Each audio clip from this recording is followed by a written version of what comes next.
This girl says, I went out with this guy on Hinge and he ended up being super nice. We went to dinner and talked at length about ourselves, our lives, and what we wanted. And I thought to myself, this could really work. We hung out a few more times and things were going well. I eventually went to his house on date number whatever, and it was a tiny, messy, disgusting place, to put it plainly. He's wonderful, but his living habits are questionable. I ended it just because of this. Am I the asshole? Yes. Yes. Why yes? Hit us with the yes.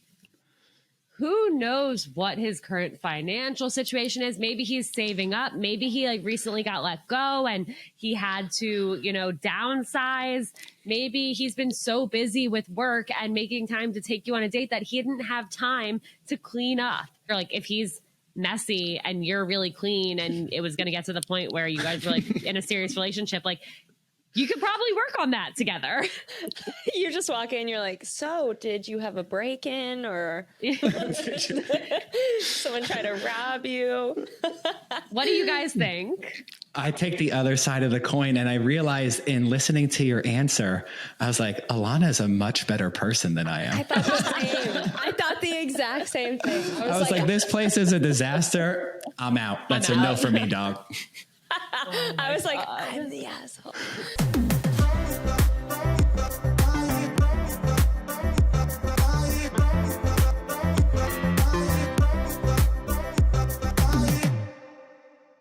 Today we have an amazing guest, Ilana Dunn. For those of you who don't know Ilana, she's a total badass. And by the end of this, you're either going to fall in love with her or want to be her best friend. So she's the host of the ever so popular show, Seeing Other People. Seeing Other People is a podcast about modern dating, the ups and downs, the do's and don'ts. She has on amazing guests and is generally just amazing herself. How she started the podcast is also an interesting story. I just started a career in tech, and Ilana worked as the lead content creator and face of the popular dating app Hinge. I'm sure you guys have heard of it. Ilana, welcome to Travel Nerds. Thank you so much. I'm like blushing, but I'm also like, wow, this person sounds cool. Who is that? Can't be me. Who is she? I want to be friends with her. Yeah. I am so excited to be here, though. Thank you for having me. Oh, totally. Did you like working at Hinge?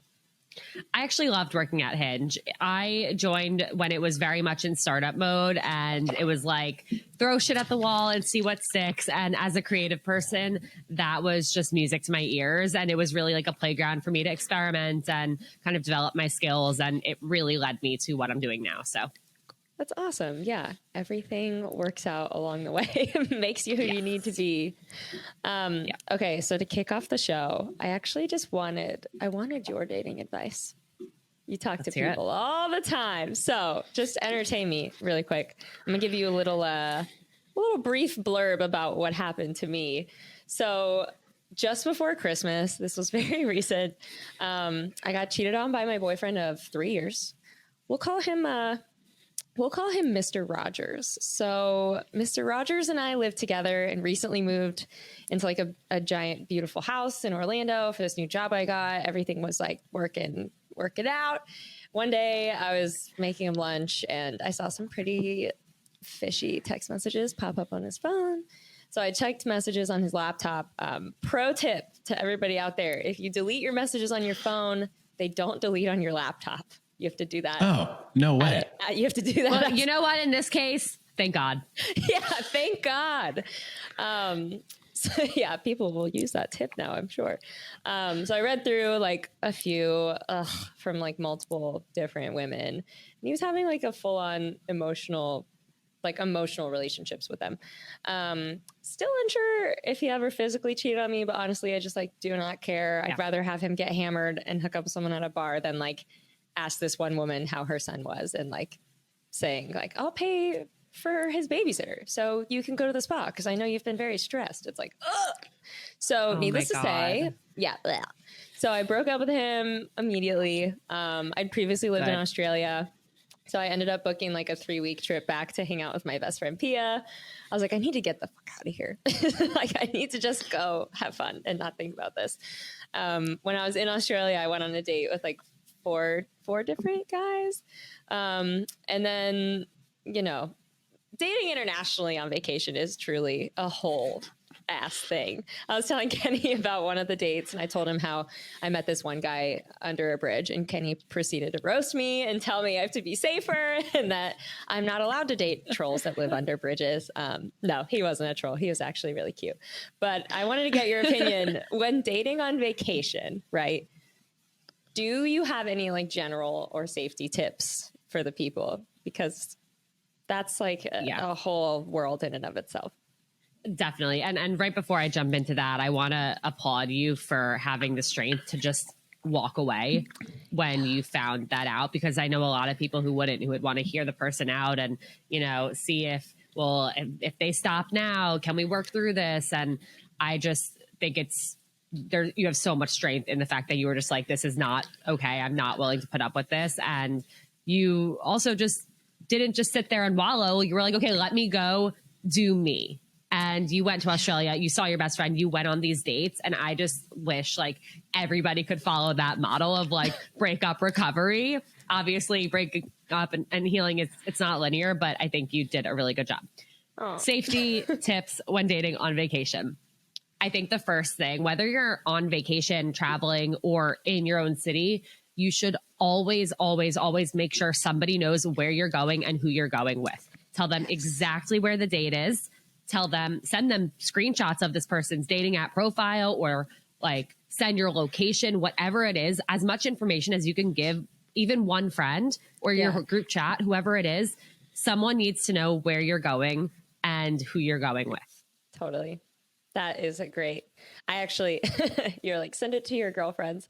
When I was going out with this one guy in Australia, I sent my location to my dad. I was like, there you go. I'm going on a date. If, you know, if I don't respond tomorrow, you know how to find me.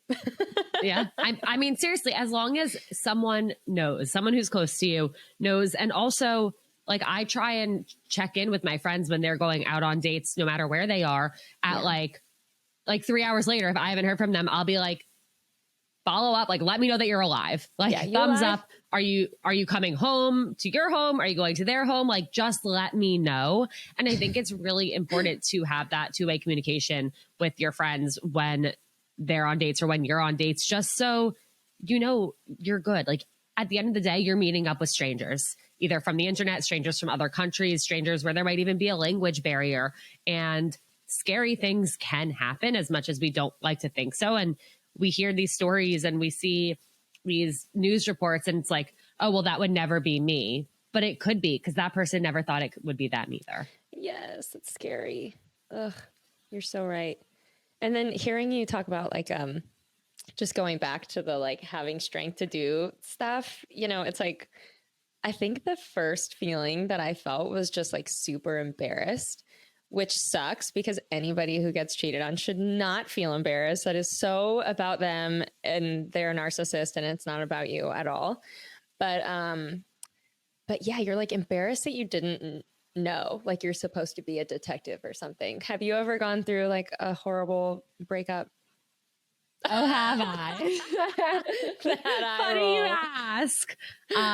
Yeah, I was dating somebody for about a year. We were working together, and the other person that we were working with, the guy I was dating was like, he can't know because he wouldn't be okay with it. And they were best friends.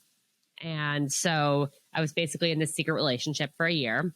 And, you know, like it was to the point where I flew halfway across the country to spend a week with his family over the holidays. But it was all a secret. And so eventually, as expected, things kind of crashed and burned. But as we were like going through this kind of breakup, this ending thing, the other one still didn't know. And so the three of us would be traveling together for work. We would be like sharing a room at night. We would be in meetings with these like executives at these different companies. And I would have to like get up and leave to go to the bathroom and cry, but act like everything was okay. Eventually things got really bad. We were like fighting all the time and it was really, really toxic and unhealthy and manipulative. And I kind of said like, well, I'm going to go tell him everything that happened because I can't just keep pretending anymore. And so he was like, fuck you. No, you're not. I beat you to it. I told him everything. He knows everything. And so I ended up sitting down with the friend and I start talking about it. And he's like, it's okay, Ilana, you don't have to lie anymore. I know that you guys kissed once. Like, it's okay. I know what happened. And I'm like, what? And he basically told his friend his own story. So then anything I said looked like a lie. And I'm like, you can ask my roommates. I've slept home one night a week for the past 6 months.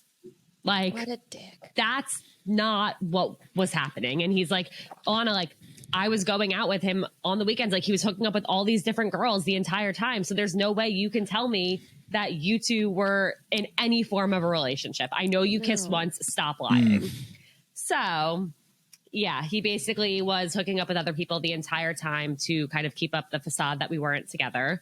And there were times where I definitely did have suspicions. And it was a time where you could see who someone was following on Instagram and what pictures they were liking. And so I would see him following these new girls and commenting on their stuff. And I would approach them about it and be like, who are these people? He's like, what, am I not allowed to have friends? And I'm like, no, you are. I'm just like curious. And the gaslight.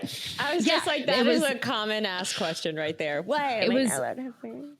It was so wild. And I kept having these suspicions and I would ask him about them and he would make me feel like I was completely crazy. And there were times where I would see a hair on his pillow and I literally had to question, like, is that my strand of hair? I don't know. No. So yes, I've been there. It is the worst feeling in the entire world. And at the end of the day, and what I hope you can kind of take away, and anyone else listening who has gone through this or will unfortunately go through this, is being cheated on has nothing to do with you and everything to do with the other person. Totally. Ugh. And it's not your fault.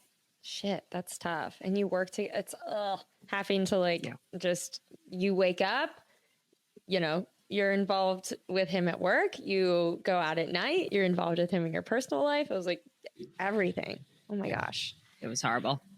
Well, that was a long time ago, I hope, huh? We're about 4 years removed.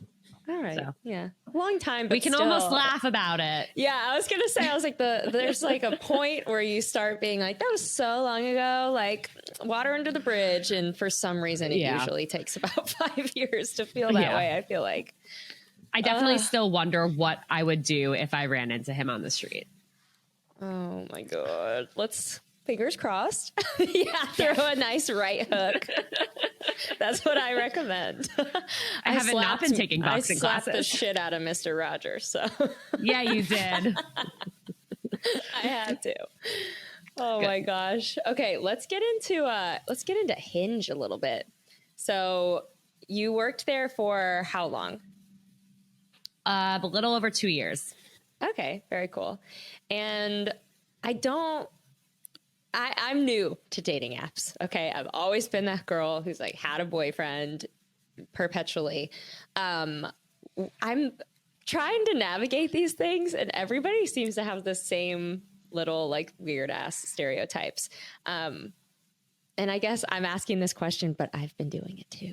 Why do people ghost after matching on Hinge? Like, why do you match and then the conversation can start like right then and there and you're just like, nah.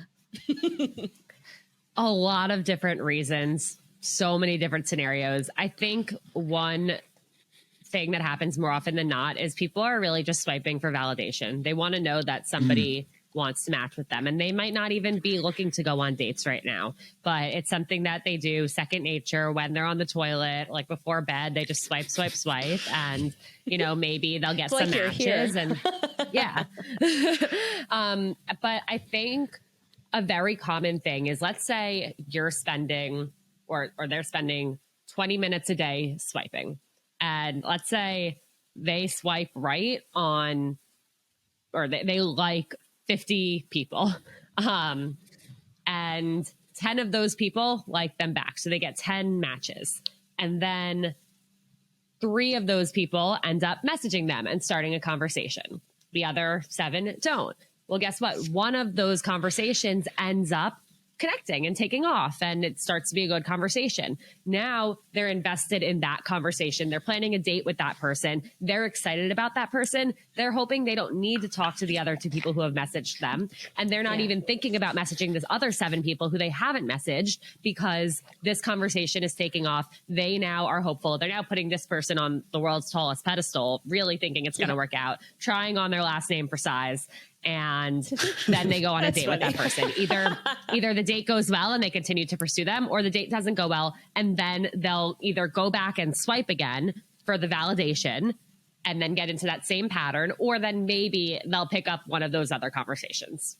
That is so funny. That's true. I've only been on 2 Hinge dates.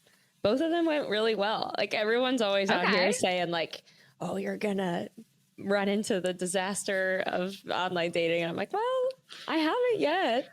But you still might. There's time. You have a lot of time, Connor. I've been single for like 2 months.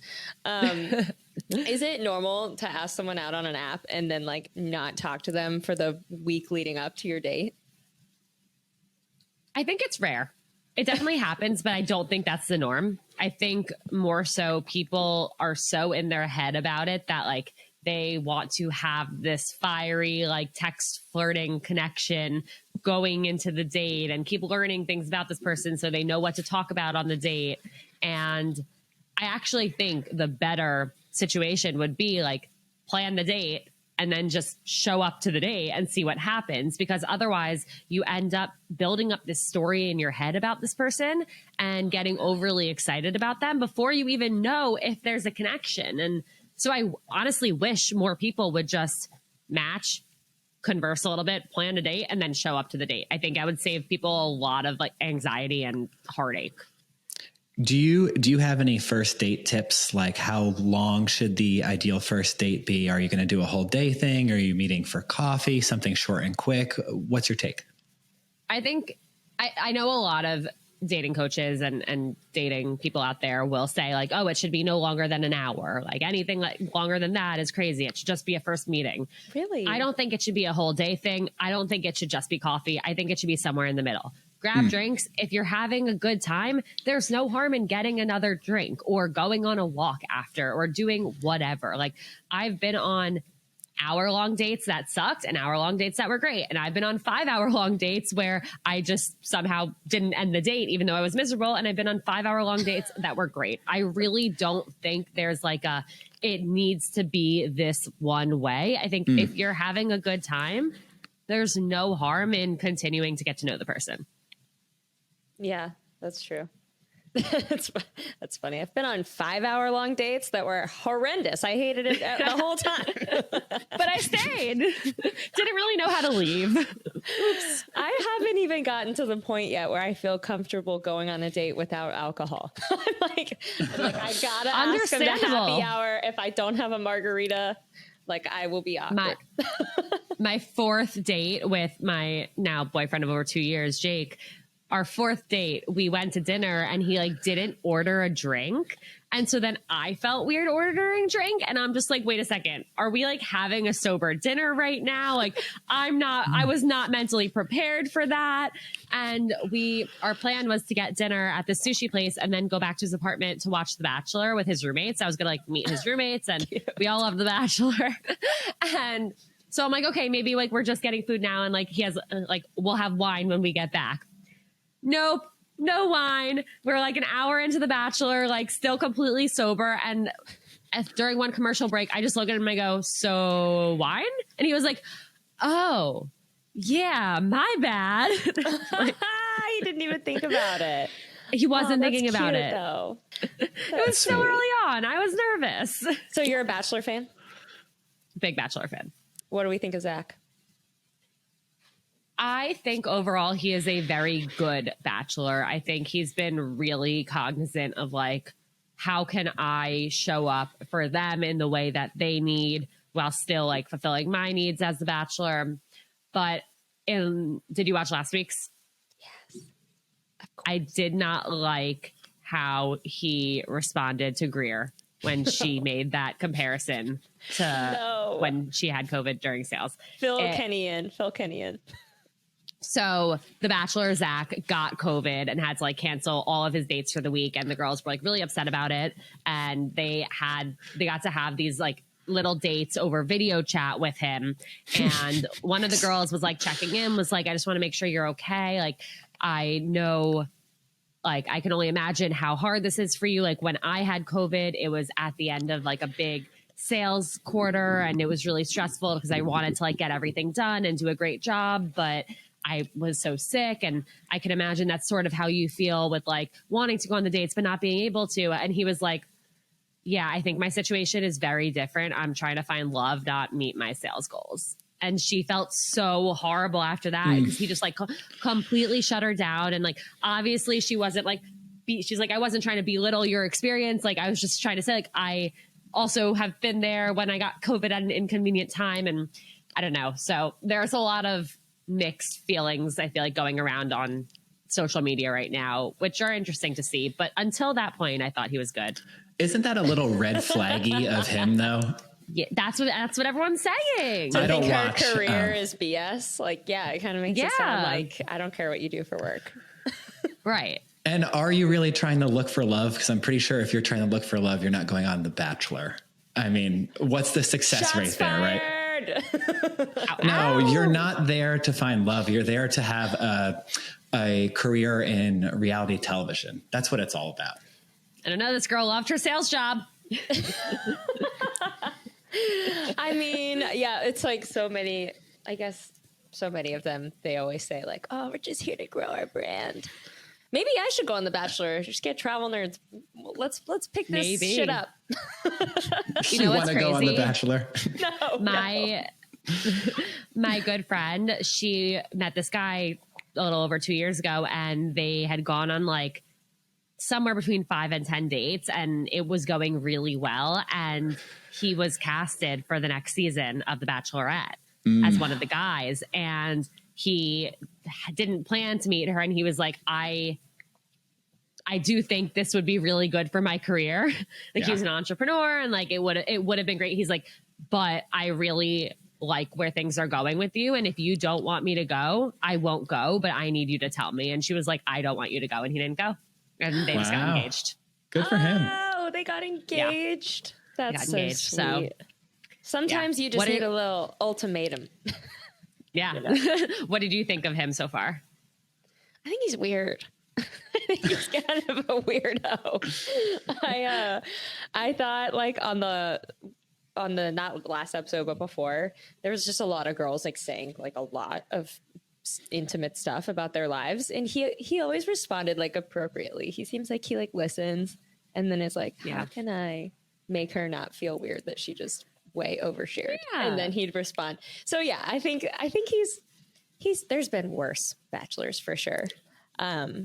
He's just like a little awkward, and it makes me, when I watch it, I feel myself like I'm like clenching my teeth when I watch it. See, I think I like that aspect because it makes him feel more normal and like attainable.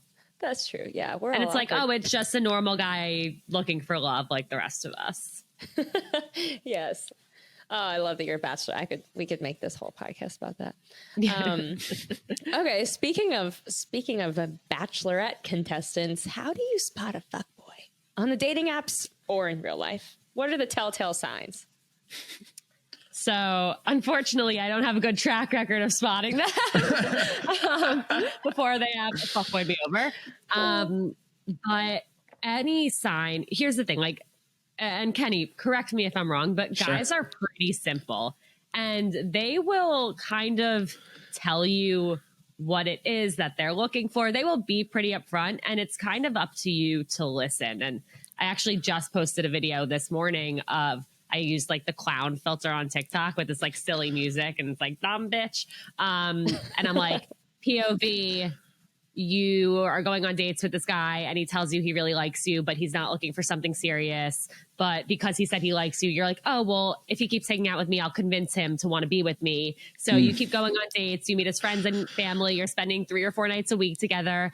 And then you find out that he's still not looking for something serious, and he ends it, and you get your heart broken. And it's like, I was in that situation so many times, but at the end of the day, there's nobody for me to blame but myself, because they told me I'm not looking for something serious. And I chose to not listen. Yeah. That's a super fair point. Yeah. Guys are pretty simple in that regard. Yeah. And so I think if someone says like, oh, I don't know what I'm looking for, or yeah, like I'm not looking for a relationship, or work is my priority. I think those are really big, like waving flags of like, they're not even red flags. They're just, hey, this person is not looking for the same thing as you. In terms of specific like F-boy behavior, yeah, I mean, if somebody's literally only texting you on the weekends, they only want to see you after a certain time of day, they're flaking and not trying to reschedule immediately, or they're not like texting you until a few days after the date. Those are pretty big telltale signs that they are just not looking for something serious. And you should take that as face value and not try and be like, oh, well, like, what does this mean if, or like, oh, well, maybe they're busy. Like, don't make up excuses for people and for their behavior. Once you start making up excuses for them, you're in pretty much like it's bad territory. That is great advice. You're so right. Men suck. Just kidding. Sorry. Well, I heard you talk about, yeah, it depends on the day, really. Yeah. I heard on your podcast, you guys were talking about RSB recently, Yes. single behavior. And Yep. that's so good. RSB. Tell me, like, what is healthy recently single behavior? Because I've been out here, like, some of my friends are like, go date a bunch of dudes. It'll make you feel better. And that is what I've been doing. And it has. That is great. I love that for you. It's been working. It's been working. I'm healed. But I feel like, on the other side of the coin, people are like, just don't do that right now. Just like do your own thing. Like, what is healthy RSB? I think healthy RSB is first and foremost realizing that there is no one way to go about it. And your RSB is going to be different from my RSB, is going to be different from Kenny's RSB. And whatever works for you is what you have to do. So maybe your friend is saying, no, like take 6 months off of dating, or yeah, like go on 6 dates a week. Another friend might say, like, just because something worked for them does not mean it's going to be what you need, because their experience and what they went through is completely different than what the traumatic breakup that you just went through. So if right now going on a bunch of dates is what feels good for you, then great. And if at a certain point you realize, actually, I feel like I jumped into this, I didn't take time and space I need to just kind of like sit with my thoughts, then you can take a break. There's no one guidebook. There's no one way to do it. And I think that you really have to just follow your gut and do what feels right for you, with the exception of like, don't ignore what happened. Make sure you're really thinking about it and doing what you need to heal, like whether that's going to therapy or journaling or meditating. Like, make sure that you are in some way processing it, because you don't want to end up a year from now meeting somebody and wanting to get into a relationship with them, and then suddenly all of this trauma comes back and kind of puts up a wall and prevents you from doing it because you didn't actually take the time to heal.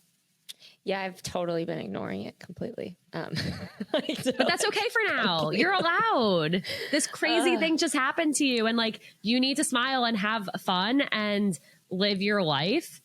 But one day you might wake up and be like, okay, now I need to like chill and deal with it. Totally. And you just said a word that is exactly, it's a perfect word to talk about Mr. Rogers, that word trauma.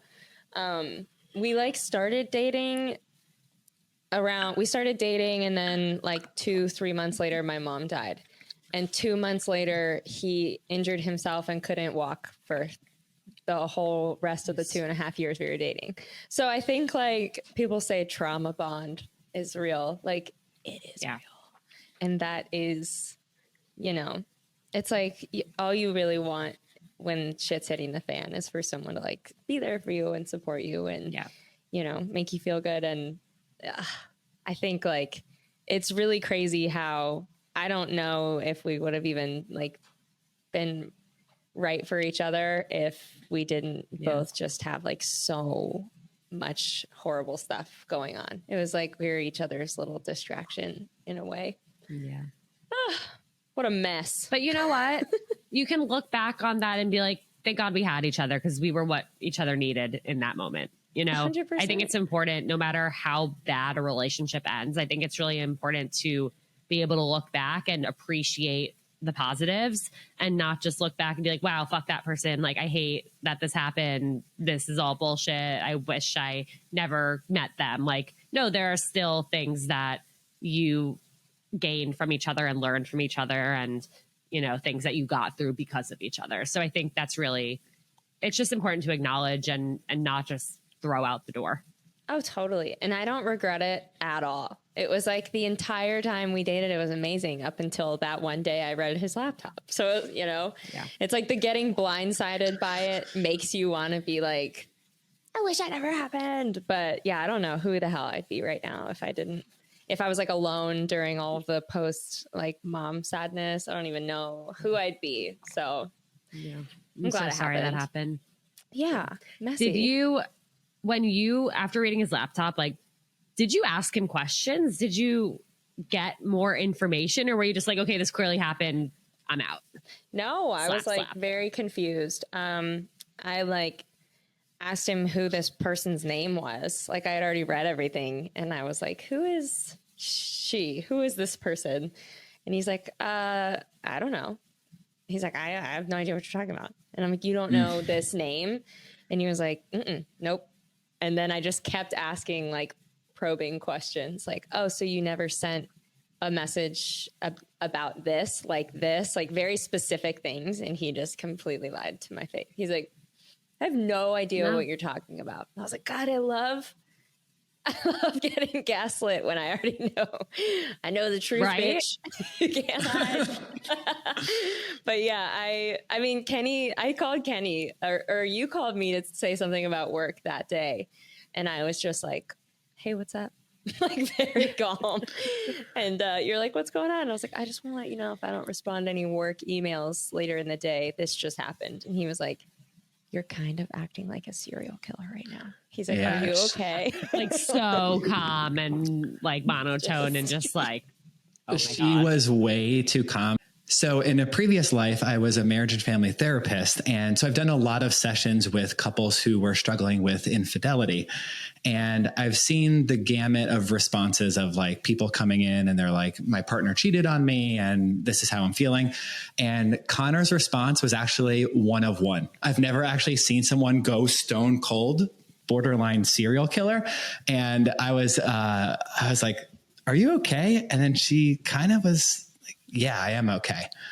And it was kind of cool to see. And I've been really proud of Connor just as I've gotten to know her professionally and as her friend. She's really handled it really well. And she should probably write a book on like mental toughness of dealing with a breakup in a healthy way, because she has been really good about it. And I'm really proud of her. She's done a really good job these last 2 months at work and then just, you know, keeping it together. Oh, that's so sweet.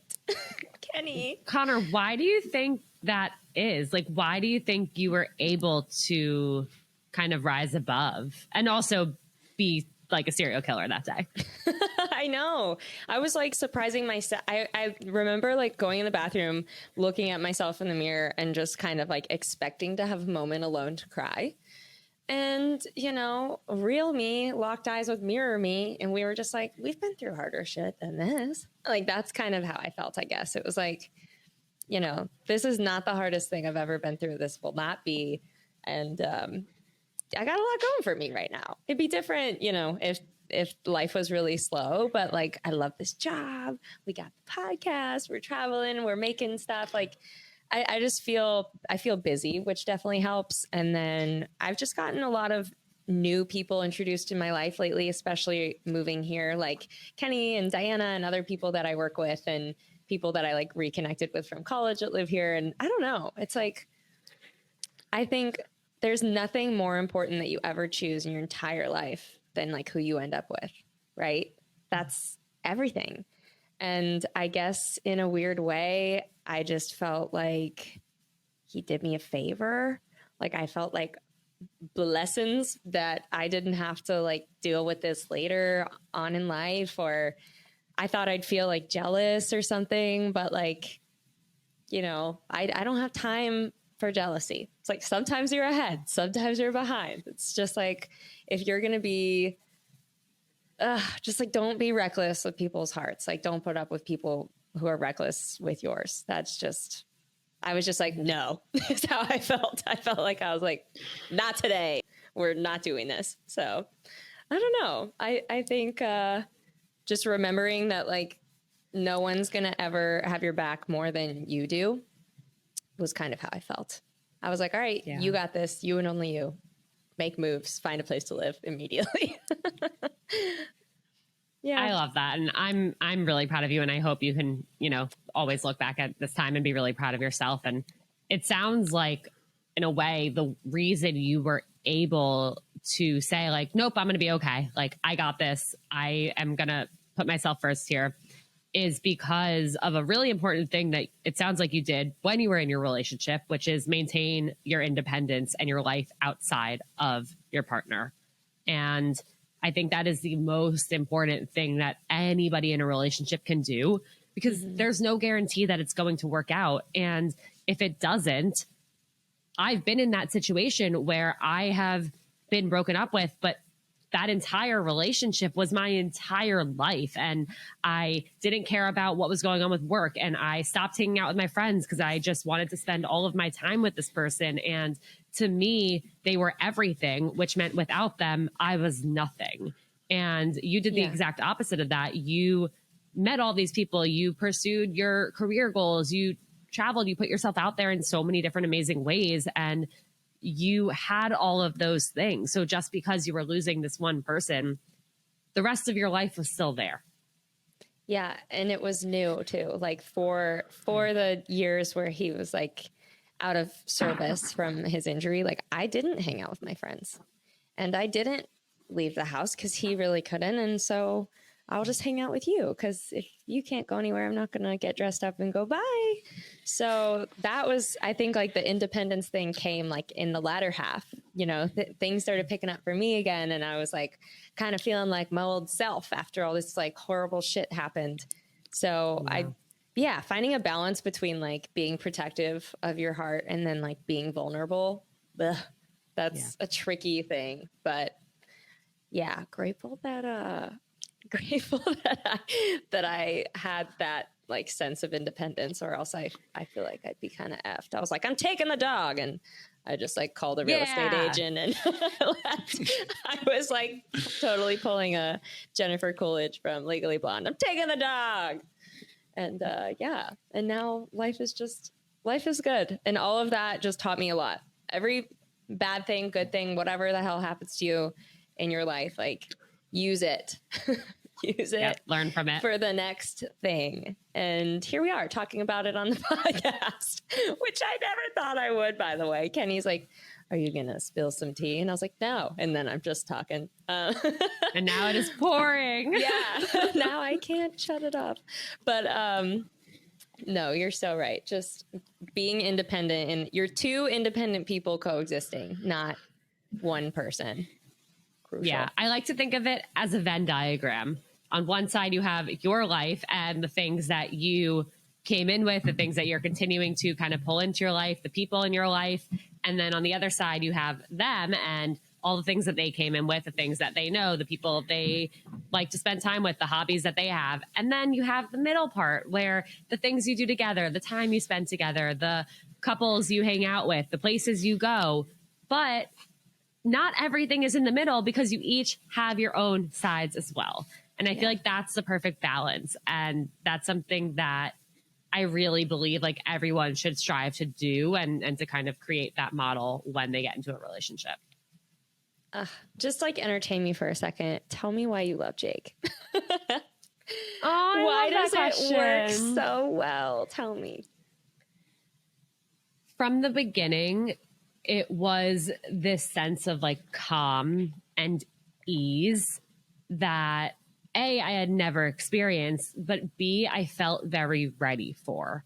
I think in any previous relationship I was in, it was anxiety filled, and it was like, will they, won't they? And there was a lot of like assuming and guessing. And with Jake from the beginning, we just openly communicated about everything, about how we were feeling, about, you know, what we wanted. And so that really, as someone who's very anxious, that allowed me to not only fall for him, but to kind of create this like actual, like healthy relationship.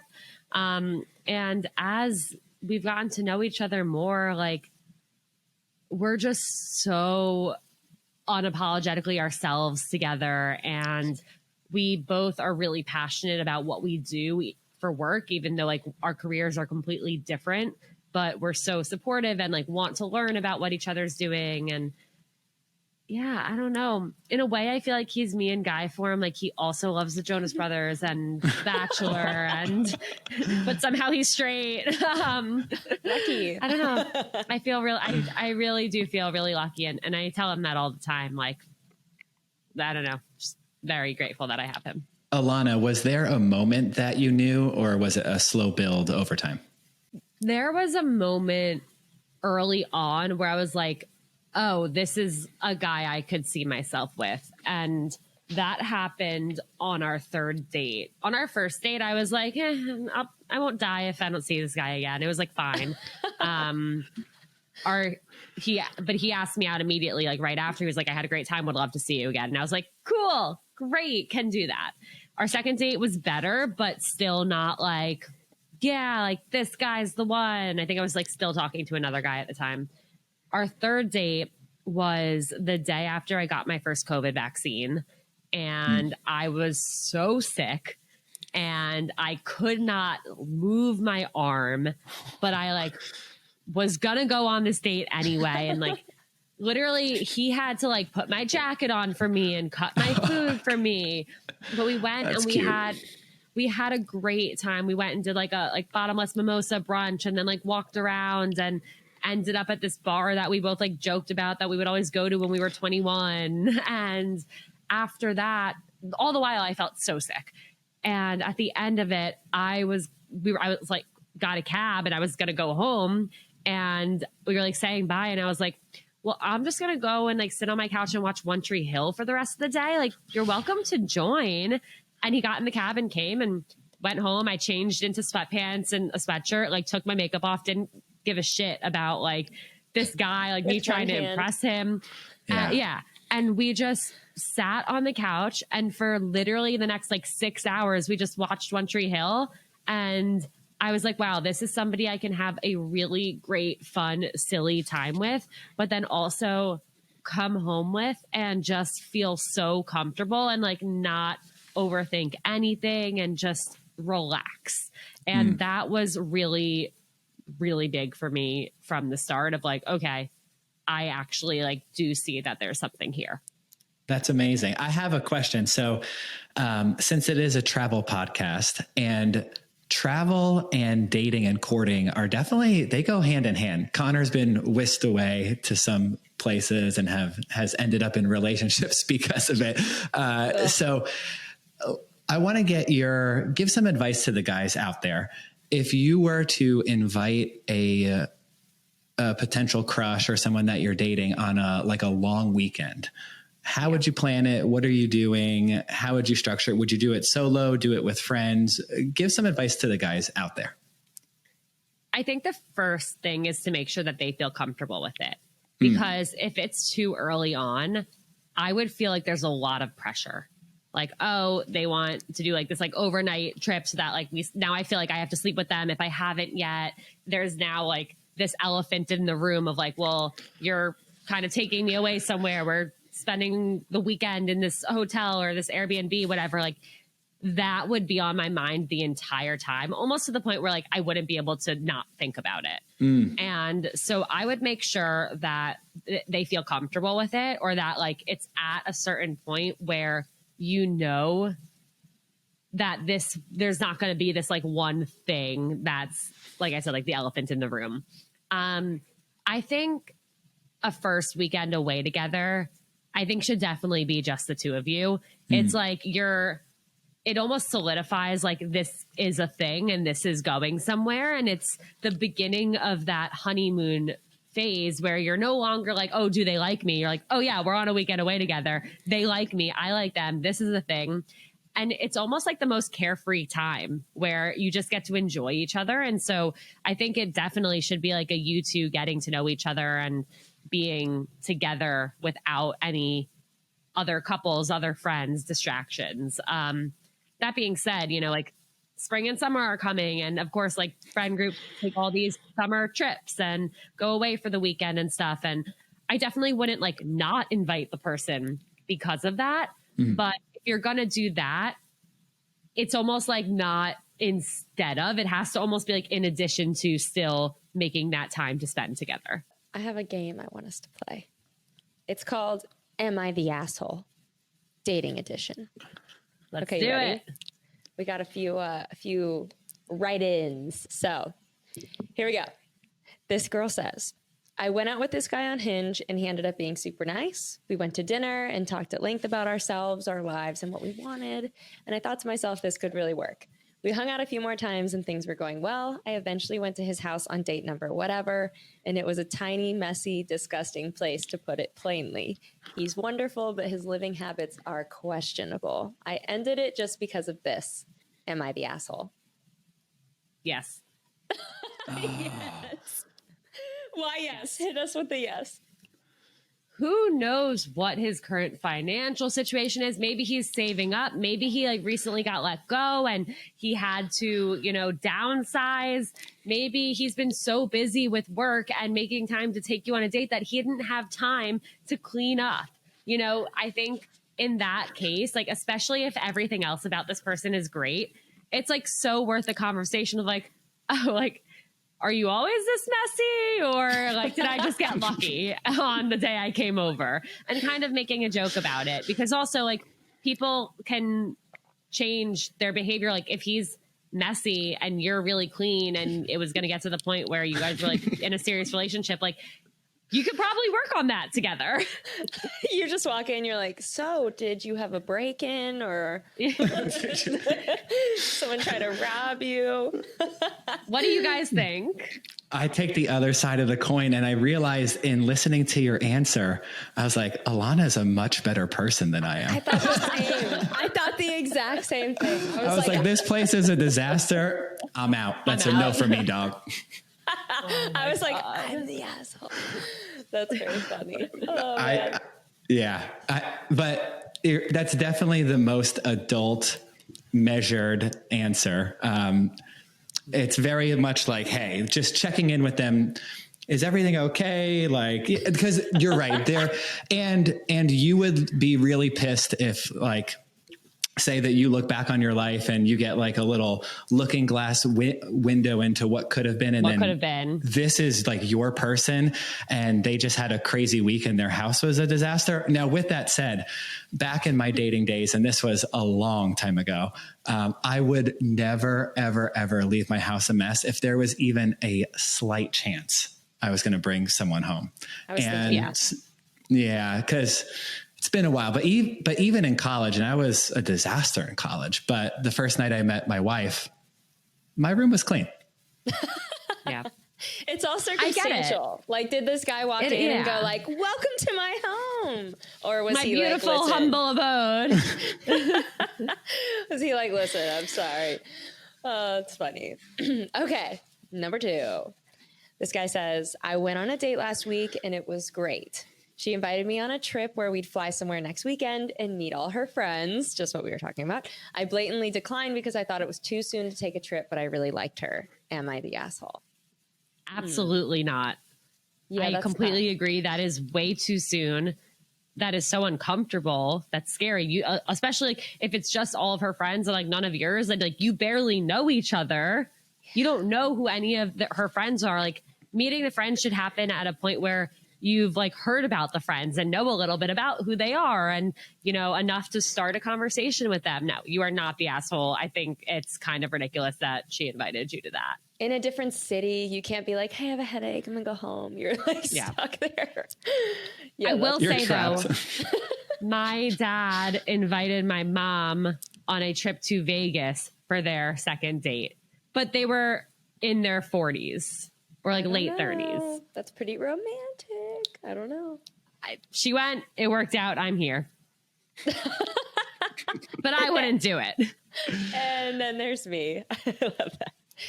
Yeah. So like maybe do it, maybe don't. I don't know. Maybe just like ask if you can, even just next time you hang out with her, like be like, hey, we should FaceTime some of your friends. Like see if their friends are weird or real, like what are they like? Yeah.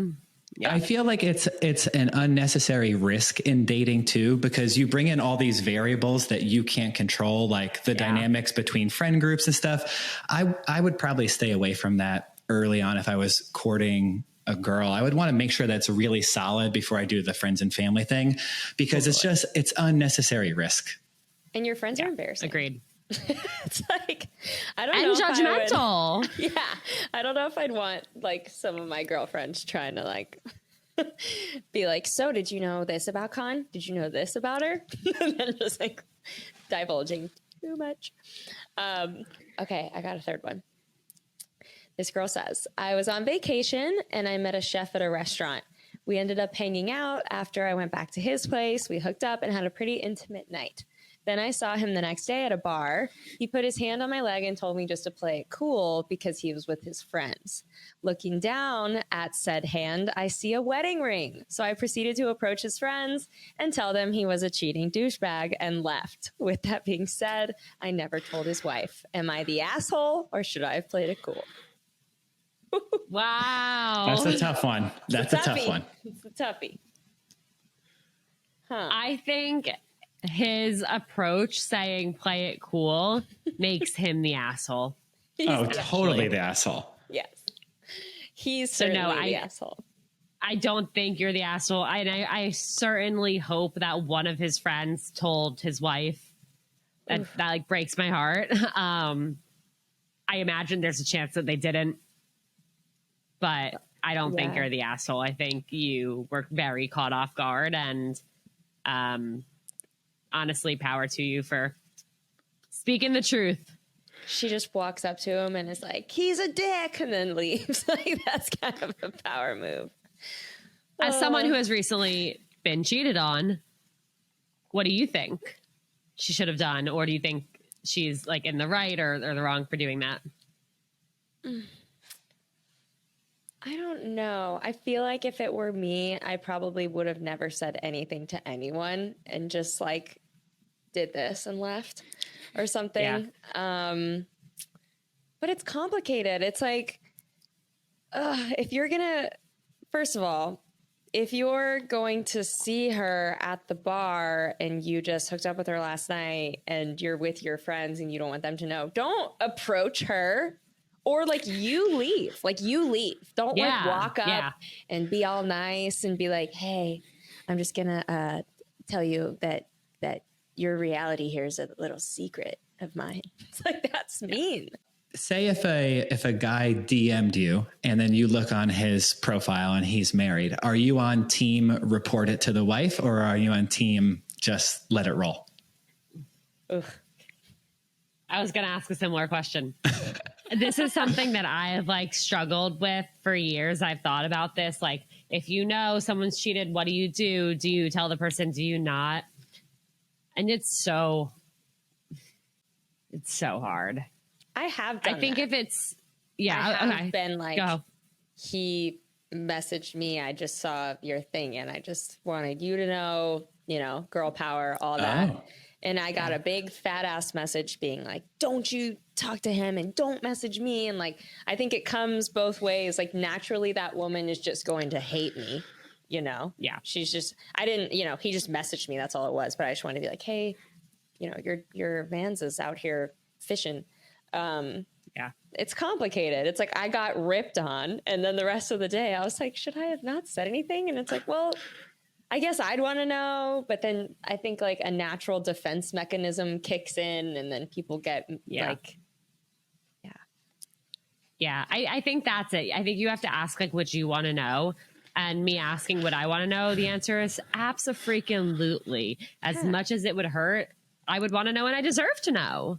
And so I do think you know, if that happens, it's on you to tell someone. Here's actually something crazy story in that realm. A friend of mine had dated a guy for 3 years. They broke up. They had met at work. Eventually she went to a different company.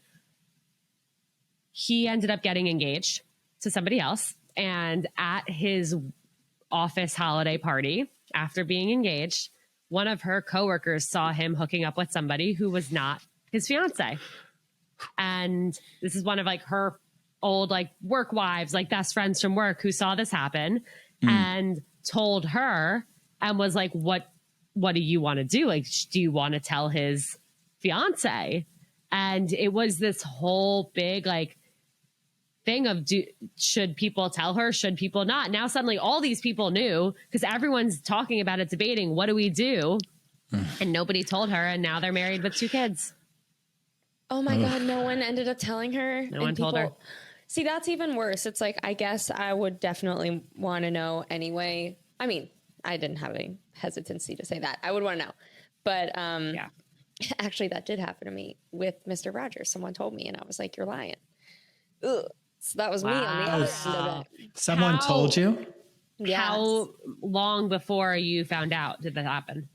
Like 3 weeks before. Oh, shit. That's crazy. Yeah. So she messaged this random girl on Instagram, messaged me and was like, hey, just want to let you know, like, your boyfriend, you know, is being fishy, and like sent stuff. And I like turned the phone around and showed him and was like, what is this all about? And then he did the thing that most guys do. That's like, I have no idea what she's that's just about. a crazy OnlyFans girl. I don't know what you're talking about. And I tried, and it didn't really go anywhere. And I mean, in retrospect, it's like, oh my God, that girl was like trying to do me a favor. And I just like kind of made her feel like an idiot for telling me. And It's not too late. Go back and thank in the her. end, I am the idiot. But it's just like, yeah, I think your first reaction to being the recipient of a message like that is like, you know, fuck you. Like, you're lying. Just because you don't want to believe it. But You don't want to getting believe it. thank you. Like, girl, I believe in, you know, I believe in girl power. And I think if I was in a position where I could tell someone, I'd probably tell them. Okay, I have one final question for you. It's the question everybody gets asked on the pod. You're on Travel Nerds. What are you a nerd about? What are you nerd about? So many things. The Jonas Brothers, first and foremost. That could be your answer. Yeah, I nerd out about that, but I think more so I nerd out about keeping track of things. I have a very bad memory, and I kind of overcompensated for that by taking a lot of photos and getting really into photography at an early age. And that translated into like video content, which is what I do now. But ever since the day I graduated college, I have done a 1 second a day video. So I have about 7 years of it now, of 1 second every single day. I have lists in my phone of literally everything. Jake and I have lists of every single date we've ever been on. I really keep lists of everything. And so I would say I'm a nerd about memories. Oh my gosh, I love the 1 second a day. I just learned about this recently and I'm bummed. I wish I had been doing it. You have 7 years? Start now. Literally start today. And I regret it because I kept finding out like everybody did this like when they did their semester abroad or stuff like that. And I was like, oh no, I'm too late. And I just decided to start on graduation day. And it is the best thing I've ever done for myself. I just downloaded it and then I realized you can go back and like, if I have all of my photos from, I think dating back to like 2018 and I can fill them up. I can just put them in there. Yeah, exactly. 1 second a day, you guys. Yeah. That thing is really amazing. Yeah. That's funny. I have a horrible memory too. My notes pad on my phone is just like cryptic. I don't even know what I mean. It's a crazy world out there. I'm so happy you came on today. And I honestly feel like you gave me some awesome advice that I will take out into the big bad world and apply. I think going and dating and putting yourself out there and even just being in a relationship, like all of it is scary and you got to be vulnerable, and that scares the absolute shit out of me to tell anyone anything. So telling you all of that on this podcast felt like a little therapy sesh.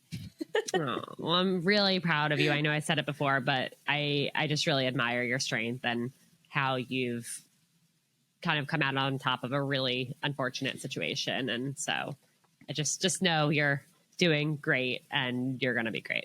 Oh, thank you. You're the best. Yeah. Dating is fun. It's supposed to be fun. So yeah, it doesn't have to suck. Totally. It does, but it shouldn't have to. I was like scared because people were like, you're going to hate it. And I don't feel that way. I feel like it's really fun. And mostly what I'm doing is focusing on work, but getting taken out to dinner and like, you're cute. Here's a martini. Like that is nice. That's all it has to be. You're just getting to know people and learning about people and learning more about yourself through it. Exactly. It's not that deep. Ilana, I have one quick question and then we could wrap. But I know that you went from working at a startup to working at a bigger company and then to basically hanging up your own shingle and going solo.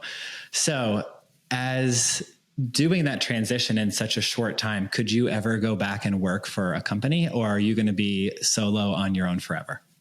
I want to be solo on my own forever. Working for a company, there were a lot of things I struggled with, mainly in terms of not having creative control. And not that I need creative control, but I need the flexibility to be able to create and to be able to try things. And when it gets to a point where, I have an idea and it would take me an hour to try the idea out and see if it works. But instead I'm being told, oh, we'll make a 40 slide deck and pitch it next quarter. And maybe you'll get it running for like Q3. Like that doesn't work. So corny. Me. Yeah. It's so and silly. It's like, well, I could have the answer in an hour of if this works or not. And my goal is to help people through my content. And so I felt really held back by being told, no, you can't go make this video that might be exactly what somebody needs to hear today. Or no, you can't try this thing out, even though the message in it is really positive and could like make someone's day 1% better. And so being able to just, feel empowered to do all of that on my own now is the greatest gift. And I don't think I could ever go back to working for someone else. Yeah, I cannot imagine having to put in a vacation request. I just can't do it. Like, can you approve my PTO? I just can't bring myself to do it. My schedule is so weird. Like this morning I spent 4 hours talking about the Jonas Brothers with my friends. I'm like, oh, it's okay because I have a light weekend and I'll end up working all of Sunday. But that's up to me. I get to decide that for myself, and I feel great about that. Totally. Connor, don't get any ideas. You have to stay on your job. I was literally just thinking, that's very funny. On Tuesday, I said, Kenny, I'm going to Disney World. And so I got to do some work tomorrow on Saturday. But it's okay. You know what? Here's what I've learned. My favorite work days of the week are the weekends because you can actually just get work done because no one is emailing you asking for anything. No one's like expecting things from you at a certain time. It's just heads down time to work where no one's thinking that you're working. So no one's asking you anything. Yeah, I love working on the weekends and I love working next to the pool. Like if I can work on the weekends, even next to a pool, me and my wife did a trip last summer where we went to Maui, and she's an attorney. So she has like crazy work hours. And we were like, let's just go and be in Maui for a week and we'll like work. We don't have any plans. We actually booked nothing but Mama's Fish House, which if you haven't been to Maui. I'm so mad at you because I went to Maui with Jake in December and it was my third time in Maui. And I tried to book it 3 months in advance. They're like, sorry, you should have tried 6 months in advance. Oh, it's so crazy. Wait, so you've never been to Mama's Fish House? No. And I've been to Maui 3 times. Ilana, to be honest, it's the best restaurant in the world. Just like walking down when you park your car and you walk down, this piece of property has to be worth like tens of millions of dollars. And the fact that they have a restaurant on it is totally insane. But if you do go back to Maui, I will just to go to Mama's. Yeah. Well, I went to New York the other day just to go to Carbone. Which I also haven't been to. Oh my God. And you live in New York. I know. It's a problem. I don't have an excuse. I haven't been for no reason. Yeah. It was honestly the night before we ate at Al Coro, which is a 2-star Michelin restaurant. It was very nice. It was empty inside, which I was like, wait, this thing has 2 Michelin stars. And we were able to walk up and get a table. Weird. But we did Carbone the next day for lunch, and it blew the socks off of the 2 Michelin star. Wow. It was everything that we thought and more. And then we actually sat next to a woman, and she was there solo.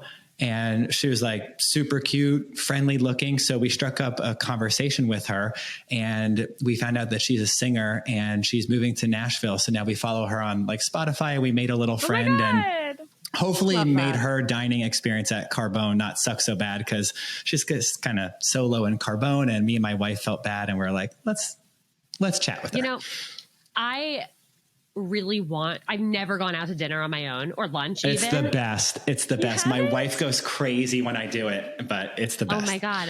I never have. And maybe I need to go to Carbone. Though I don't have plans tonight. Maybe tonight's my night. Go. Oh, me and Connor could be in New York for like 8:30 if you want to get there. Let's do it. Let's Hop do on it. a flight. Okay. Take my arm. I like sitting at the bar alone. That's ideal. Just have a squat. What do you do though? I honestly read usually. I'll read, because if I'm reading, people won't talk to me. If I'm just sitting there like looking like I'm just looking around, it almost looks like I have a big sign on my head like I'm looking for approach me. Exactly. Yeah. I usually bring a book and read. But I love going out to eat by myself. Please do that this week and let me know what you think. Okay. It's the bomb. No, I'm really going to try. I've said I will a million times. I never have, but like I actually have no plans tonight and no plans on Sunday. So I have no excuse. Go somewhere and you live in really New York. Nice. Oh my God. Yeah. Go somewhere like really fancy. You'll feel like such an independent bitch. It's the best. Fake it till you make it. Exactly. I don't want to stop talking to you. You're really cool. I'm excited to come up there and hang with you sometime. I can't wait to go to Carbone with you guys. There you go. We'll have to make a reservation like today. We'll make it happen. Make that happen, but I can't. Do you want to plug your stuff so people know where to find you? Yes. First of all, thank you again so much for having me. This has been an absolute blast and completely flew by. You can listen to Seeing Other People wherever you listen to podcasts. You can follow along on Instagram at Seeing Other People and on TikTok at Ilana Dunn. Amazing. It's seriously a really good show. Later, nerds.